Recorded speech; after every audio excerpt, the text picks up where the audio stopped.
Okay, Sharon, welcome to the OCEA Podcast. Thank you for joining us today. Thanks for inviting me. Appreciate it. We met at the California Escrow Association conference a few weekends ago, and you are the former president of the CEA. You were president last year. Did I get that right, the timing? Yeah, that's correct. 2025. And how long have you been in escrow for? Like what got you started and how long have you been a practicing escrow professional? Well, I started back in 1981 because they were hiring and I needed a job. And I started as a typist, typing up title policies and preliminary reports and guarantees and whatnot. And then moved on to title and did some title searching and title officer work, posting in the old-fashioned books, picking up the documents on onion paper and writing them down in these big, huge books that went by APN number. And then shortly thereafter I went to the dark side of escrow.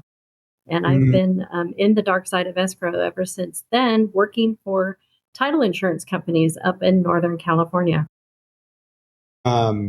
I guess one question to kick things off is change is a constant in any industry, but in particular, I feel like escrow has been going through some pretty radical changes. I think one is with COVID, consumer expectations have increased quite a lot. And then obviously there's AI and all the changes involved in that.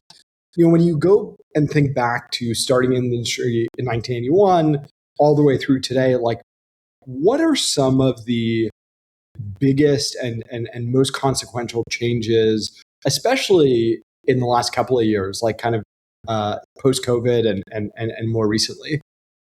Oh, yes, big, huge changes. Way back when I started, it was all about in-person contact with your agents, your buyers, your sellers. Everything was localized. Most of your business came from your area or your county because we were all just did business in our little neighborhood, so to speak. Whereas today, we can do business anywhere and get business from anywhere. And a lot has changed as far as the personal contact with the buyers and the sellers and the agents. A lot of times we're using outside notaries to go do our signings for our buyers and sellers, which is a shame because that's where I've always gotten the most out of my transactions is working with the buyers, sellers, and borrowers. But your agents can be anywhere. But then again, now that we're working with a greater field of customers from different places, that wonderful thing of fraud comes in a lot easier because you don't really know who your customers are anymore like we used to. I think that's been the biggest change. Even over the since, of course, we always say since COVID. Hate saying that, but yeah, since COVID, it's been a huge change. I mean, just to reflect back, it really sounds like one of the biggest changes, one of the great changes is this transition from, hey, we're in person and you meet everybody and you kind of build up this face-to-face relationship, or as a mentor of mine says, eyeball to eyeball. To now we're in this world where we have Zoom, we have sort of different expectations, and there is more kind of remote work or using a notary, as you said, and that opens up this opportunity.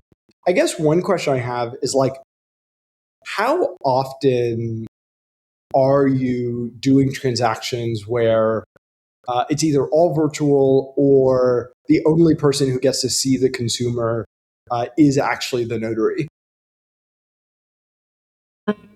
Yeah, a lot of times it is just the notary actually sees our buyer or seller. We don't have that eyeball to eyeball, as you said, situation coming in so much anymore.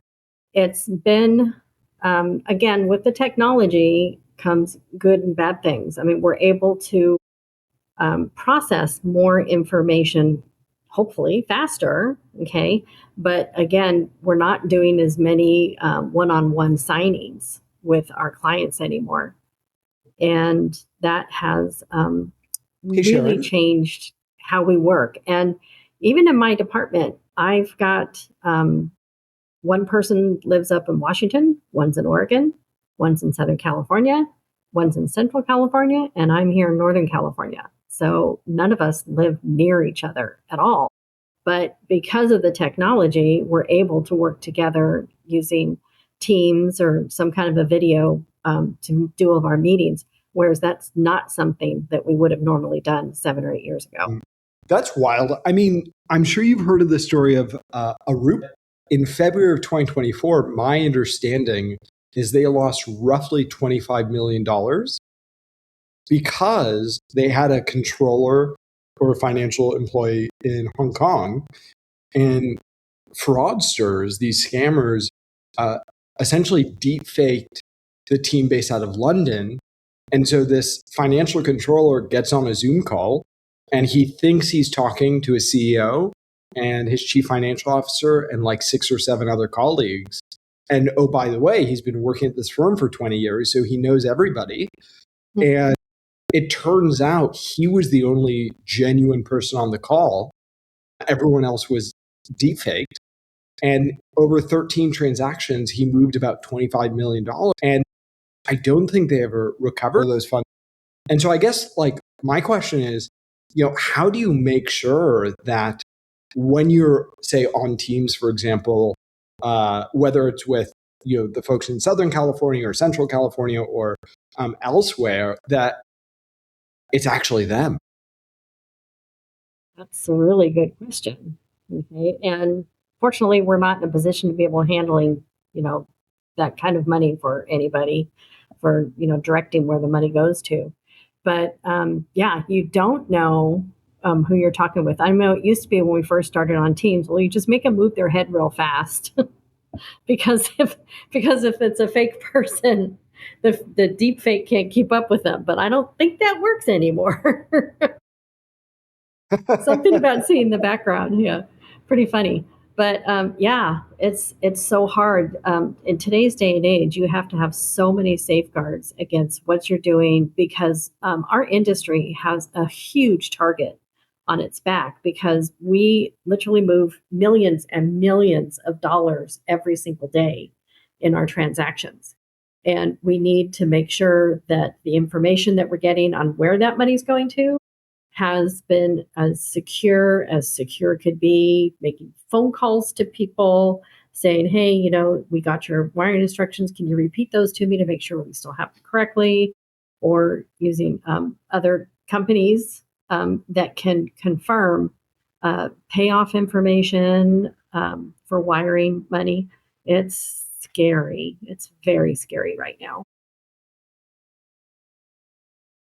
Education is so important. And I think kind of building on what you just said, Sharon, like it is scary and it is a time of immense change. And so what do you recommend to escrow professionals who are listening right now on how they can stay up to date, how they can educate themselves, and frankly, how they can learn from other people's experiences so they don't have to go through some of those trials and tribulations on their own? Oh, yeah. Well, of course, I'm going to suggest anything that the California Escrow Association has to offer for training as far as our lunch and learns that you go with our industry, the settlement industry, the Escrow Institute, EIC, Escrow Institute of California has education things for settlement agents. Our conferences that we had, like you said, we met face-to-face at our NorCal conference just recently. And that's where we try to give everybody the information. It's not information that you would be able to get outside, or I should say inside, typically your company, if you work for a large title insurance company, or if you work for an independent settlement agent office, okay? Because escrow practitioners in California can be anywhere from 1-person office, 2-people office in an independent escrow company, or they can work for large, nationwide title insurance companies in their escrow departments. So there's a really wide variety of who's in charge of what, and trying to keep the technology and trying to make sure that this money doesn't go to these fraudsters. But all that training that you get, a lot of times you won't know about any of those things, and all of the stories that you like to tell, horror stories, I might add, that you just told about something to happen to someone. Unless you hear what's happening out there in the real world, you don't acknowledge, because you don't know what's happening. You don't know the consequences of your actions until somebody points out to you, well, if you do this, it could trigger that. But you don't know that if nobody tells you what happens. What are the consequences of not following up on that and not getting the training and the education you need to make sure you keep your clients safe and yourself safe? Mm. And we hate to hear about other people's problems and their horror stories, but yes, you've got to learn from them so that you can avoid the same consequences that happen to them. And again, going to and getting the information from outside parties. I work for a large title insurance company, a nationwide title insurance company, but I know that my company, as much as I love it, as much as we do training, they still can't teach me everything about things that I need to know about outside of their walls, because I don't have access to all of those specialists that are outside of my company to learn and what's happened out there with not just one company, but several companies. So it just gives you a much more well-rounded information and an experience to know what's going on. It just gives you a little bit better insight. I love that. I also think gut instinct is so important. And I think, I think a lot of technology companies who come into the space maybe have this misconception that we can just replace escrow. And I think, to your point, the reality is, no, actually, you kind of need that 10, 20, 30, 40 years of experience to build that gut sense and be able to, look at the battlefield and say, oh, wait a second, something isn't right here. I need to pause and I need to investigate further. And I guess my question is how do you generate that gut sense, and how do you kind of build up that instinct or that kind of internal detector to know when something is fishy and when something needs more attention or even needs a pause necessarily? Yeah, that's unfortunately a lot of times to be able to build up that gut instinct is things that has happened to you in the past. Because of course, we learn, unfortunately, we all learn more from our mistakes than we learn from doing things right. Okay, because then again, we've got those consequences of what did you do wrong or what didn't you do, and then what happened because of it. But we've been telling people, for years, it's always been trust your gut. If you have a feeling something's just not right, stop. Talk to somebody else. Look at something else. Unfortunately, in our business, we've gotten to a point where it's how fast can you work? Okay. And everyone needs to just slow down, because what's happening is that the fraudsters are, if they're in one of your transactions, they're saying, hey, hurry up, hurry up, hurry up, close it, close it, close it. Okay. Because they want it to go as fast as possible. So you don't have time to stop, look, and listen. And listen to your gut. Say, you know what, why does this guy want to close this escrow this fast? What is the scoop on here? What's pushing this? But, and we've always said, if something just doesn't feel right, stop. You've got the control. If the escrow gets delayed closing by a day or an hour or two, nowadays with all the electronic recordings, we can just about close escrows all day long. It wasn't like that back in the 80s. We had one time, that was it, period. And you have the ability now to be able to you just have to pay attention to it. Little hairs going up on the back of your neck. How come? Ultimately, we've got the control, not somebody else. we've got the control to say, hey, wait a minute, I'm not going to send this wire. I'm not going to close this transaction. Something is just not right here. And do your digging, do your fact finding, ask somebody else to help you do your digging and your fact finding, because they may see something that you completely overlooked. And again, it ends with you. You're the one who's pulling the trigger to close the escrow, to send that wire out. I think that's right. And I want to talk about conversations, which is like, this can be so uncomfortable to talk about. I think as a society, we want to project this idea of perfection. We want to present this idea that, I always know what I'm doing. I've always caught everything.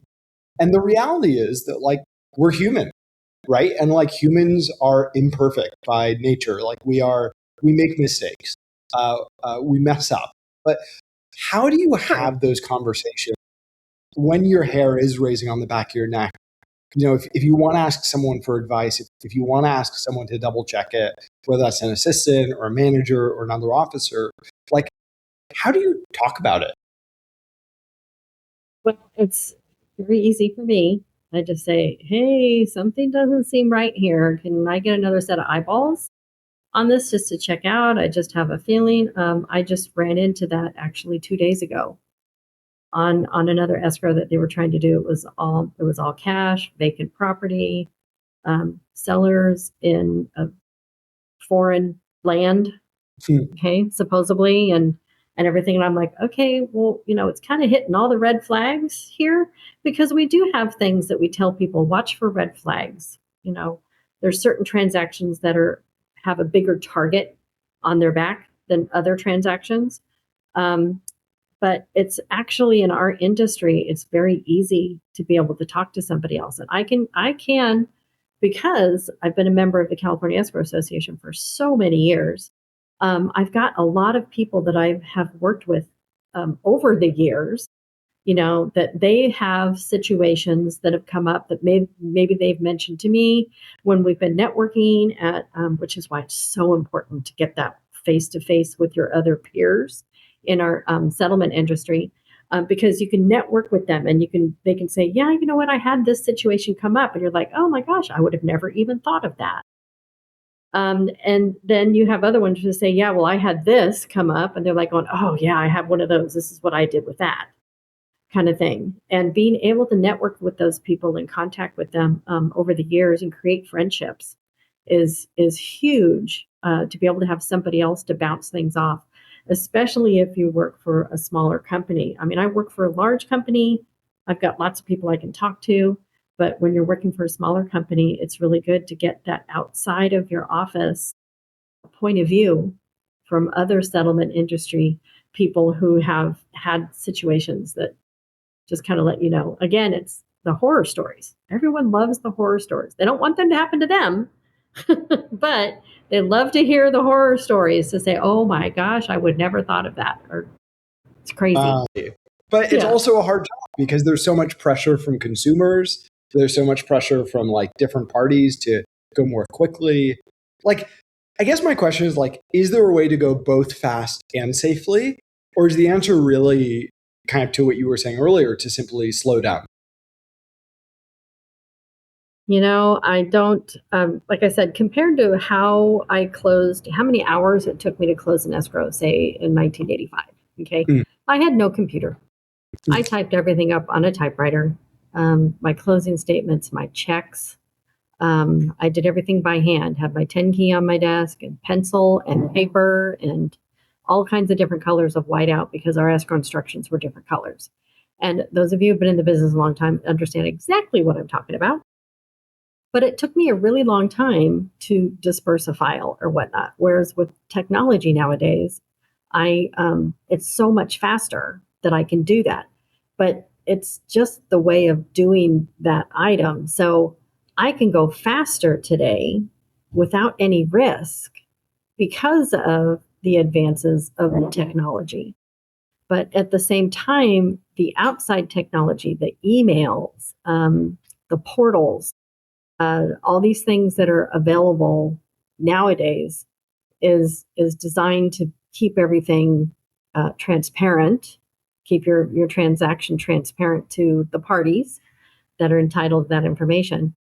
But does it help me go faster? I don't know if it helps me go that much faster, because I would think that would make me lose sight of some of the things that I might catch if I weren't going so fast. So that's why we are telling people, it's like, guys, you gotta slow down some, because number one, people are making more mistakes. You send out a wire, it's supposed to be, $250,000, and accidentally you put in $520,000. Okay. Granted, there's software to be able to stop that nowadays if you don't balance. So I'm thankful for that.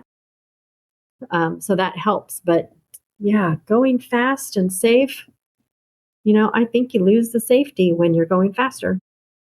But is it fair to say that the risk of going slow is so much less than the risk of going unsafely? In other words, because the stakes here are so high in escrow, because millions or many millions or many hundreds or even tens of thousands of dollars are moving so regularly, that if you look in the rearview mirror, I feel like if I were an escrow officer, I would much rather go more slowly than go quickly and miss something. Am I thinking about that in the right way? Oh, absolutely. Absolutely. Our kind of new saying now is fast is slow and slow is fast. That's our new saying in our company with our new computer system, because the faster you go, the more mistakes you make, the more time it's going to take for you to correct that mistake. The slower you go, the less mistakes you make, the less double entry you have to do. So you're going faster because you're going slower. So, and I love that concept of, fast is slow and slow is fast, because people don't realize when you're going fast to try and get everything in there, it takes you so much more time to fix a data entry boo-boo, or to try and find what you did wrong where. Whereas if you go more slowly, then you can confirm what you're doing, when you're doing, less errors, less time having to go back and fix those errors. That is so actually smart. talk about that all the time, especially with newer employees that come in, because it's like, they just want to go just as fast, get it done, done. And I'm like, wait. Okay. Now, do you see how much time it's going to take you to fix this if you didn't pay attention and go a little bit slower? So you don't have to stop. You don't have to go 2 miles an hour. Just go at a nice, 45 mile an hour pace, and you're doing good. Not 100 miles an hour. It's unfortunate, again, when you're dealing with other people's money. We have that responsibility to them, and we've got to slow down and take that responsibility very, very seriously. And we've got to slow down to make sure that all the pieces fall into place the way they should be, without your gut feeling or your hairs on the back of your neck going up. But our buyers out there, they're the ones that are generally the most uneducated about wire fraud. And, and that is something that is really important, that needs to go out at the very beginning. And I would love to see it if their agents, before they even sign a document, can talk to them about wire fraud and give them information. Have a good video for them to watch and say, when you get the information, if somebody changes banks in the middle, guess what? We don't usually change banks. Okay. Once in a blue moon, we would change a bank. But, if you get information saying, oh yeah, we've changed banks, here's our new wiring information, call somebody, but don't call the number that's in the email. Okay. Call the number that your real estate agent gave you directly. Call the person directly. Have a relationship with your escrow officer. Have your escrow officer relationship with your buyers. Talk to them on the phone. Just things like that. And finding out about that is just so important nowadays. We're just totally losing sight of picking up the phone and talking to somebody and giving them some information. Like, what would you say to maybe some of our younger listeners, if you don't mind me asking? Yeah, no problem. It's this industry here and being a settlement agent, I've been doing this for 45 years. It has been very good to me and my family, financially, intellectually, um, friendships that I've made with people that I've helped. Like I said, my main thing is helping the buyers and the sellers and the borrowers do what they need to do for their livelihood. And it's a good industry because I like it because it's not just escrow. You need to learn about so much more than just escrow in this industry. And I think I attribute a lot of that part of the success to me being in the Escrow Association and learning from other professionals, not just in my offices, that, because of course I'm learning from them as well, but learning from industry experts that, I talk to outside of the office. And learning more about my industry has just really made the success there. If I didn't have that, I don't think I'd be where I am today. And so I guess as we start to close out here, and thank you for being so generous with your time, like, what role has CEA played in your career? And what would you tell someone who's maybe on the fence, who knows about CEA, who has maybe been to an event or two and is thinking about joining, but is not yet decided? Like, what would you say to that individual? Take the plunge. That's, again, what CEA can offer me. I mean, having like the CEA News magazine is great. CEA exists to give education. That's its number one thing, is giving education to settlement practitioners throughout California, whether you work for an independent escrow company, if you're your own owner of an escrow company, or if you work for a large title insurance company in the escrow department, or even in the title department in a title insurance company. CEA is here for you to give you the education that you don't know that you need. And CEA has enabled me, again, to create those relationships outside of my immediate office for years. I mean, years and years of relationships I've had with people. And the fun, the camaraderie when we get together for events, the information, bouncing ideas off each other. You can't really get that from anywhere else. Okay, you could ask people in your business, in your company, yes, but what if they don't have the experiences or the information that they got from some other event that they attended, to find out about it? And yeah, I find out information. I'll come back to my work and I'll say, hey guys, I heard this weekend. So what are you thinking about that or whatnot? And then I start a conversation with things going on. But it has truly enhanced my career of being an escrow settlement agent. Truly. And so I do think that there is this education, but there's also camaraderie that I think is quite important as well. Yes, absolutely. And the third part, our third spoke in our wheel, we've got education, we've got networking, and our third spoke is our legislative. A lot of people in the industry don't understand all these bills that are being given and created by people who are not in our industry. Okay, because somebody said you guys have to protect, the law has to protect these people and go from there. So our lawmakers, our legislators, create these bills to be passed and signed into law. And you never know when one of those things is going to affect your desk. Well, we have a fabulous bill review committee, and we have a fabulous legislator up in Sacramento, and only CEA and EIC have the legislators that have the power to be able to work it in Sacramento. However, the more members we have in CEA, the bigger our voice is going to be, so that we can make sure that you guys don't get stuck with having to do something that you should have no business doing, but the legislators decided that you needed to do it. So that's huge. That's our third spoke in our wheel for the Escrow Association, is our legislation, education, and networking. Thank you for your time.